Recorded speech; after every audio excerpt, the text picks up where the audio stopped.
Nous allons apprendre à indiquer un lieu, cette fois-ci le lieu où l'on va. C'est ce qu'on appelle également le directif en allemand.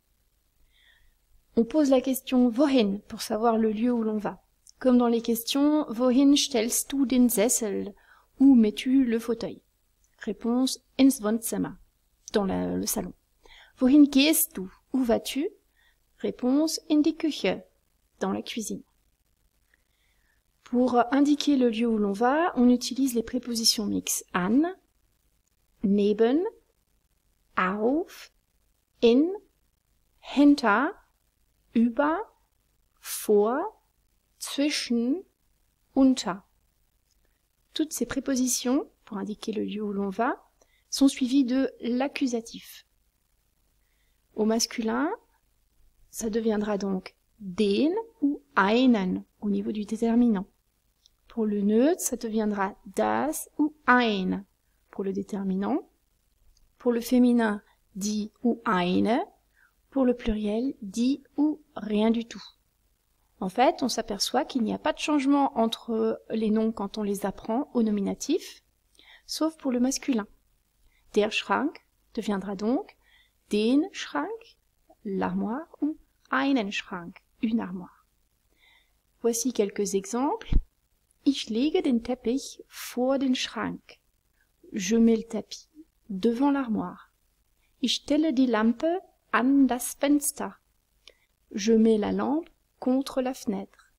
Die Katze setzt sich hinter die Tür. Le chat s'assied derrière la porte.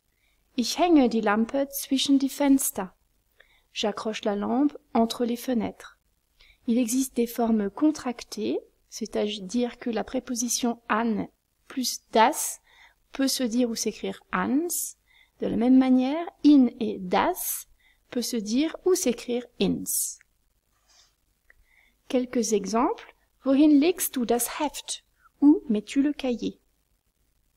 Ich lege das Heft auf das Bett. Je mets le cahier sur le lit. Auf, la préposition sur, est suivie de l'accusatif, das Bett, le neutre. Un autre exemple, wohin hängst du die Lampe? Où accroches-tu la lampe? Réponse, ich hänge die Lampe an die Decke. J'accroche la lampe au plafond. An, signifiant au dans ce cas-là, et die Decke, le plafond, étant féminin. Wohin setzt sich die Katze? Où s'assied le chat? Die Katze setzt sich neben den Hund. Ou bien, die Katze setzt sich neben ein Hund. Le chat s'assied à côté du chien. Le chat s'assied à côté d'un chien.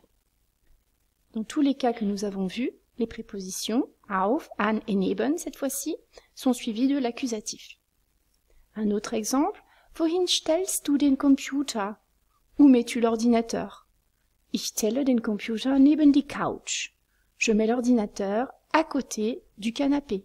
Die Couch étant féminin, ça reste die Couch à l'accusatif. Pour préciser comment on place des personnes ou des objets dans l'espace, on utilise des verbes de direction. En français, on dit mettre ou bien poser. Pour mettre ou poser des objets debout, on utilise le verbe stellen. Pour s'asseoir ou mettre des objets assis ou des personnes assises, on dira sich setzen. Pour mettre des objets à plat, legen, et pour suspendre ou accrocher des objets, hängen. Pour retenir et donc pour finir, pour indiquer un lieu où l'on va au directif, voici un petit récapitulatif. On pose la question wohin, on y répond en utilisant des verbes de direction, des verbes de mouvement, comme par exemple gehen, aller à pied, fliegen, voler, prendre l'avion, fahren, aller avec un véhicule, reisen, voyager, reiten, faire du cheval. On peut préciser aussi comment on fait pour poser ou mettre des objets, des personnes dans l'espace, par exemple avec les verbes stellen, sich setzen, legen et hängen, que nous avons vus.